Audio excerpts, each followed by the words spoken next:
অনুভব করুন অন্তরের গভীর থেকে ধ্বনিত প্রতিধ্বনিত হচ্ছে, আমার ত্যাগ, আমার স্মরণ, আমার মেধা, আমার মনন, আমার কলম, আমার বচন, আমার শক্তি, আমার ধন, আমার জীবন, আমার মরণ, আমার সব কিছুই মহাবিশ্বের প্রতিপালক। হে আল্লাহ, তোমায় করছি সমর্পণ। অনন্ত অসীম দয়াময় প্রভু, তুমি নিরঞ্জন, তোমার রহমতের ছায়ায় আমায় রাখো প্রতিক্ষণ। তোমার রহমতের ছায়ায় আমায় রাখো প্রতিক্ষণ। তোমার রহমতের ছায়ায় আমায় রাখো প্রতিক্ষণ।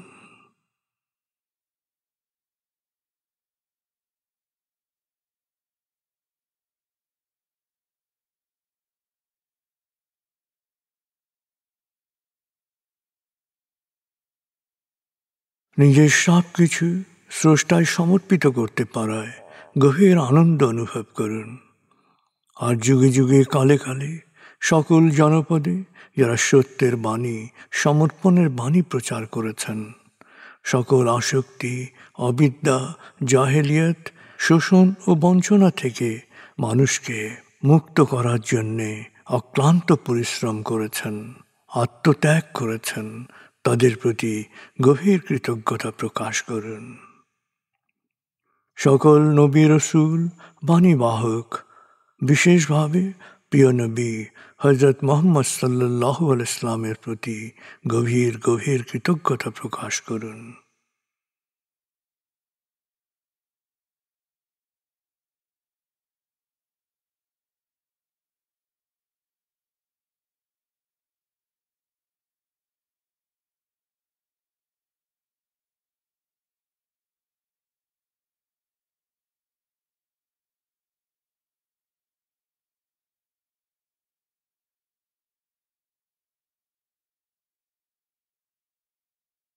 এবার নিজের জীবনের ধাপগুলোকে খেয়াল করুন।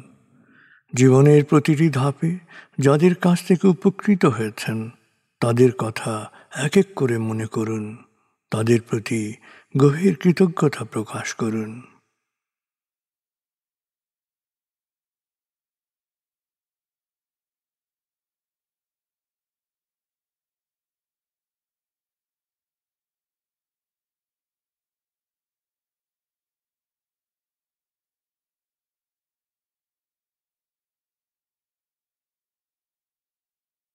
মা, বাবা, অভিভাবক যাদের কাছে আপনি লালিত হয়েছেন তাদের সাথে গভীর একাত্মতা, গভীর সমমর্মিত অনুভব করুন।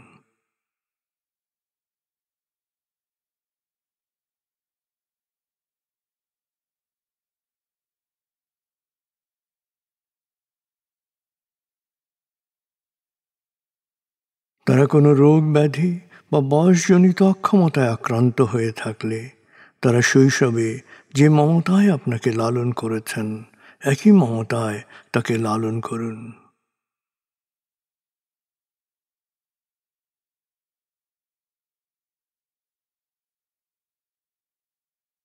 তাদেরকেও পৃথিবী ছেড়ে চলে গিয়ে থাকলে তাকে গভীরভাবে অনুভব করুন, তার মাগফিরাত বা অনন্ত প্রশান্তির জন্য দোয়া করুন।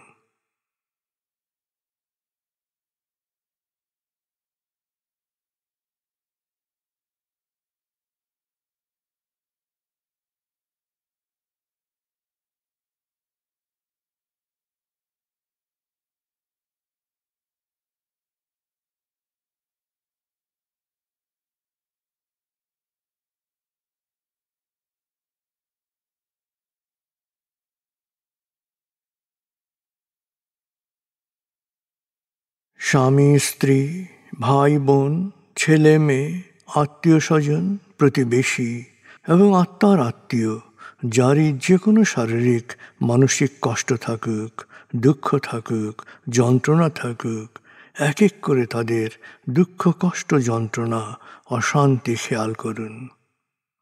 এক এক করে তাদের দুঃখ, কষ্ট, যন্ত্রণার সাথে সমমর্মিত অনুভব করুন। হৃদয়ের গভীর থেকে তাদের জন্যে প্রার্থনা করুন। এক এক করে সময় নিয়ে প্রার্থনা করুন।